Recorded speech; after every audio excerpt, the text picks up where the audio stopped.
Assalamualaikum, dear students. I hope you are hale and hearty. I am okay too. Again, congratulate on my online class on behalf of Bombay Union High School.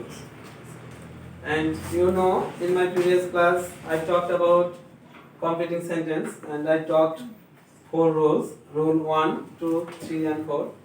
And today I will talk about 2 rules: rule 5 and rule 6.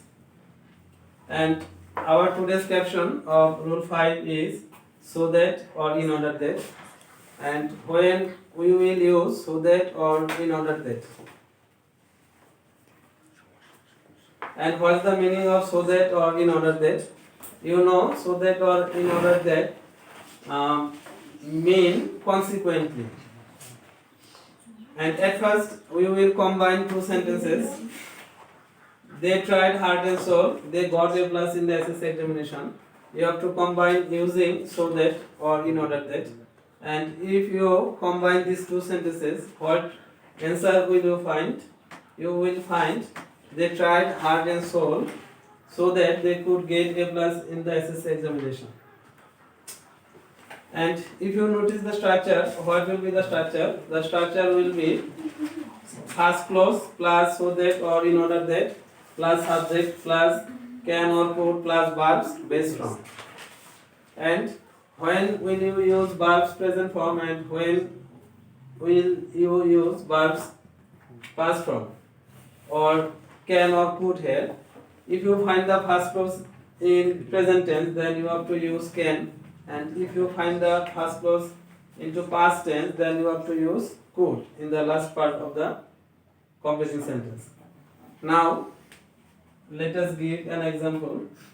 I go to local bazaar so that I can buy some fresh vegetables. Here are 2 clauses you find. I go to local bazaar is a clause and I can buy some fresh vegetables is a clause, and these 2 clauses are added by conjunction so that. And you notice I have used can here. Why have I used can? Because I have present tense in the first clause, and if you find the past tense in the first clause, then you have to use could. For example, if I write here went, I went to local bazaar so that I could buy some fresh vegetables. In that case, you have to use could. And the summary is that if you find the present tense at first clause, then you have to use can, and if you find the past form in the first clause, then you have to use could in the second clause. And after can or could, we usually use verbs based from. And rule 6, what's the caption of rule 6 today? Rule 6 is as if or as though. And what's the meaning of as if or as though? It means as it were, and basically it means unreal story of the past. And we have 2 structures in case of as though or as if. Structure 1, first clause present plus as if or as though plus second clause past indefinite tense. If you find first clause in present tense, then you have to use past indefinite tense in the second clause.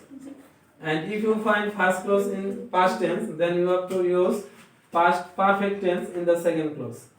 And you have to combine 2 sentences using as if or as though. There is a note here. If it is unreal story, then be verb will be where after every subject. If you find the story unreal, then you have to use be verb. You know what is be verb? Be verb is am is are, and the past form of am is are is was were, and the past participle form of am is are is being. And in this case, if it is unreal story, then you have to use be verb where in every subject. He speaks as if he knew nothing or he were a maid. In the first sentence, you notice the first clause, he speaks, it is present, and this is why you have to use in second clause past indefinite tense. He knew nothing, and if you think it is unreal and you need to use be verb, then what be verb will you use? You must use were. He were a met. In the second example, he spoke. This is past tense, and the first clause is past tense. So you have to past perfect tense in the second clause. In this case, the answer will be he had known nothing, or he had been a mate. Why have you used past perfect tense here? The answer is you have past tense in the first clause. In the third example, my mother tells the matter as if she were a storyteller. The mother told the matter as though she had been a storyteller. Here, in the third sentence, you find the first clause in present tense. This is why you have to use past indefinite tense in the second part. And in the final example, you find the first clause in past tense, and this is why you have to use past perfect tense in the second clause. And students, I am telling again that if you find unreal, then you have to use where in every be verb in after every subject. Students, thank you very much to stand with me and to listen to my class.